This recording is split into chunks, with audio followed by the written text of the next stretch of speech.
there's two different scenarios here as far as what happened with the lake. I could come down here in the winter time. I spent a lot of time fishing jerkbait here in the winter, and you would average in, say, anywhere between December and February, any time that you came down here jerkbait fishing, you'd average 30 to 50 a day. And I had several hundred fish days, like in December and January.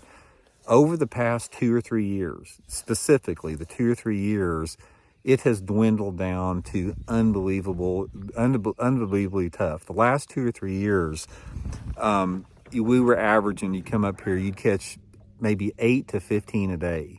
And that was down from 30 to 50, sometimes 100 fish days. And not only the numbers were down, but the size of the fish were down tremendously. Now today, we have got flooded conditions here on Stockton Lake. Stockton Lake is an undeveloped lake, which I love about this lake. That's one of the things I love about it. It's sort of in a remote part of the state, so it doesn't get a lot of pressure. But the lake is lined with buckbrush and willow trees everywhere. Every single time I have fished down here since the 80s, without any exception whatsoever, when the water gets in the willows like this, where you got 4, 5, 6 foot of water in the willows like we do right here, you can come down here and you can average 40 to 60 a day flipping. Now, they're not, a lot of them will be, 13 to 15 inchers, but you get tons of bites. I'm talking like, it's nothing to get 50 bites. 50 bites would be just an average day flipping. Guys, today went out and last couple days, and it freaking sucked. I mean, we got some bites, but nothing like that. It's like a fraction of the bites. And I have noticed this for the last 2 or 3 years. It's the same with the jerkbait fishing. The jerkbait fishing in the wintertime, the last 2 or 3 years, has went down the toilet. And same with the flipping. The last 2 or 3 years, when I have come up here in May and June flipping, the bites have went down next to nothing, and the size both.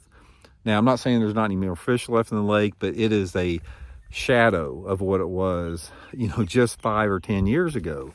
Now, it doesn't take an Einstein to draw the correlation. Think about it, guys, for a second. What has been the dominant overriding force in bass fishing over the past 2 or 3 years? Spotlighting for bass, forward-facing sonar. This lake right here is turned into nothing but a spotlighting forward-facing sonar lake. You go to any ramp on this lake, and there's every crappie fisherman on this lake they spotlight for crappie now. Nobody just fishes regularly. Everybody's spotlighting for the bass. They're spotlighting for the bass in shallow water and deep water, whatever. So there's obviously a direct correlation. You can't deny the reality of that. It's across the board. Now, a couple other things, in my opinion, what happens with Stockton, you guys have heard me talk about a lot last couple of weeks about